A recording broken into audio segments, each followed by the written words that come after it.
Namaste. So, what is God? If you look at Indian thought, and Shivabandhu would agree, there is one supreme reality. You can't call it God. You can call it nothing actually. It is not known as God. It's called as Tat. That. So where does God figure in? God figures in when we talk about Creator. Creator is in the supermind because that's where it receives everything and throws out. But equally, the Creator can be experienced at the overmind gnosis. Meaning thereby, from the supermind, something of that is received in the overmind where you can feel the splendor of the Creator. So we can take it that overmind gnosis like a very thin veil. So people have experienced the Creator either at this level or supermind nobody had experienced before Sri Aurobindo, and the proof is that they could not reconcile creation. That's the proof. But lower down also we can experience the Creator, but with the sense of the mysticism, like the rahasya, that there is a feeling, there is a mystic feeling in the heart that there is the Creator. Now that's one thing, but overmind experience is too dazzling. And beyond it is the supermind. So supermind we can say is where we can use the word God literally. So God is the Creator. Now we have these two layers of creation. One is supermind and above. In supermind, the creation is experienced in terms of eternal time as Satyam, Vrahatam, Anantam, Jnanam. It is infinitely expanding. It is truth creation. And below it we have the lower creation, which is subject to ignorance, subject to death, subject to mortality. This one part. So now we have, and divine is everywhere. So this divine reality is threefold, has three aspects. One is the reality which transcends creation, because its origin, creation has not yet begun. Even Creator, the divine is not yet, if I have to use a human language, not even thought of creating. It's like a writer sitting coolly. We can't imagine the divine smoking a pipe, but he is in a relaxed state. He is Shivoham, Shivoham. He is beyond good and evil, he is beyond anything that we can conceive. But then he leans towards creation. That's where he becomes now the Creator divine, the same divine. But creation has not yet started, so he transcends creation.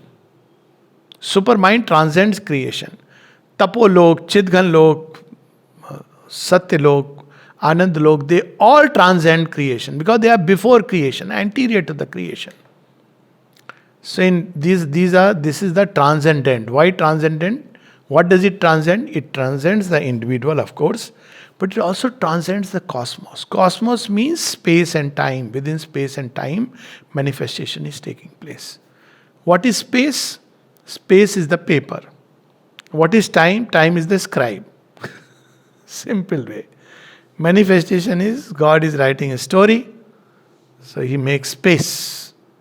And time must write. What is the letters or language is the objects, beings, various kind. What is the ink? The forces and energies. So there is a line in Savitri, objects are his letterings. So that's how he's writing this creation. At several levels this is being written. Manifestation.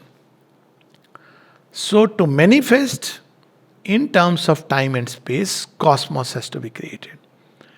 Now normally we talk about cosmos only as a material cosmos.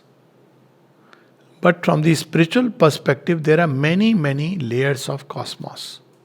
There are many worlds, lokas. How do we know it? One simple experience.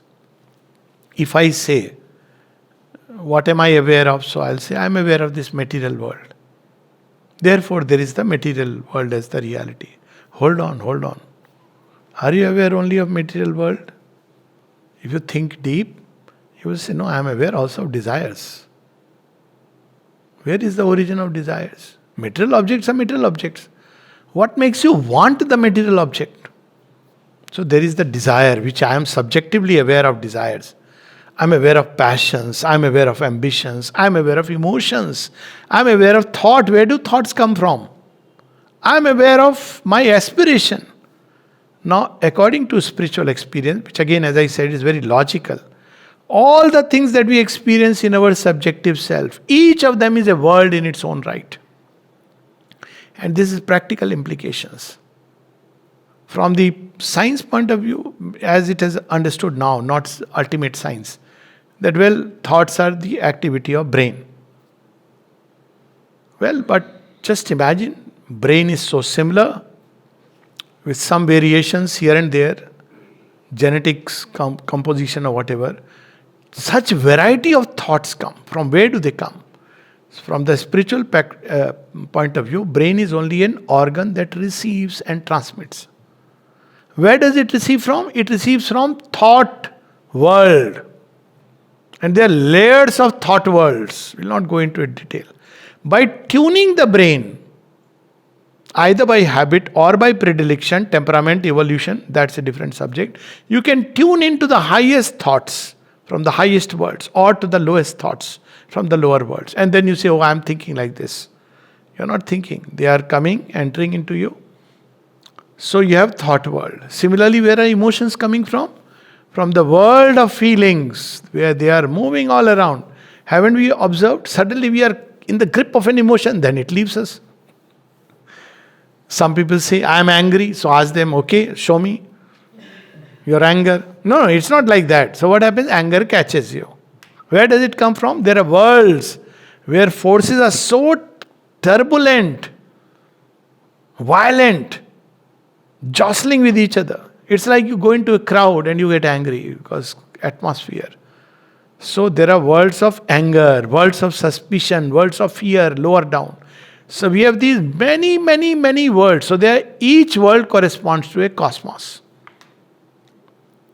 So you have the mental world in which there will be several sub-mental, means mental world is not just one world. There will be several layers, steps in that mental world. Similarly, there is the vital world. Vital world is not just one world, but several, where emotions, passions, desires, all this will be there. That's what we call as, Gandharv Lok, and Sri Aurobindo differentiates it into the higher vital, the lower vital, the middle vital, each corresponding to something that we experience within us. And then there is the material world. And then, because creation has sunk below, you have the worlds below the material world, the subconscient, Patal Lok.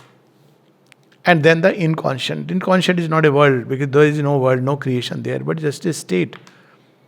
So that's how we see that there are all these worlds. So there is the cosmic. And who is the super? There also the divine is present as the cosmic being, the cosmic spirit. So now we have the transcendent. We have the supreme. Let's start from there. Then you have the transcendent. And then you have the cosmic. What about the individual? Now for each individual element also there is the divine presence, which is leading it. That's why there is order in this creation, because each individual element automatically is bound within its space. There is infinite energy in atom, but it doesn't release itself. It knows I have to. मेरी क्या बोलते हैं हिंदी में, कायदे में रहोगे तो फायदे में. It is really true. Stay within your limits and boundaries, everything is fine. Try to exceed your limits and boundaries, you'll create a disturbance, there will be counter reactions of that disturbance, and so on and so forth. So everything is in such a way Maya has built that it doesn't break its limit, even though the infinite is there, except man. Because in man, the evolutionary journey begins. So we can say equally that within man, though individual divine presence is in everything, but in man, he can become aware of the divine presence within him. So now we have three aspects of the divine: the transcendent, of course, the supreme reality. So again and again, supreme reality is absolute. It is the divine which is beyond everything. Though it is also transcendent, of course. But in transcendence, we can say two types of. One is the supreme, and then there is the transcendent, where we have all this Sachidanand and the worlds, higher worlds. Even supermind is the transcendent. Why? Because it's beyond the cosmos, before the cosmos have come into existence. Though one day it will come within the supramental world. So supramental world exists, but supramental world will be manifested here. And then you have the individual divine. So this is the threefold experience of the divine which is described in every yoga, including the Christian yoga. They have forgotten it. So they have the Father, the Son, and the Holy Spirit. They don't understand the meaning, most of them. Of course, in Indian yoga we know that we say divine is within every element, Ghad Ghad Ka Vasi, that famous line of Kabir. Ek Ram, Dashrath ka beta, ek Ram hai Jagat pasara, ek Ram, Ghad Ghad ka Vasi, ek Ram hai sabse nyara. Nyara is the transcendent, Ghad Ghad ka Vasi is the immanent, and Jagat pasara is the universal. So all these three levels, we can realize the divine. Though the same divine, but implications are different. When I realize the divine within me, I am a Jivan Mukta. But I don't understand the world. When I realize the divine in the world, especially Karma Yogins have this great advantage, then you understand the ways of the divine in the world. And when you realize the divine is the transcendent, you are free to undo the cosmos or to be in it. So this is the threefold realization that one gets in this yoga. In certain yogas you have one side or another. Equally, there are other, when we talk about now the Creator God in the supermind, then we have seen in the overmind we see differentiations.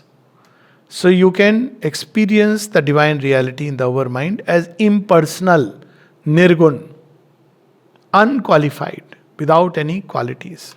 Or you can experience the divine in the overmind as Sagun, Brahman,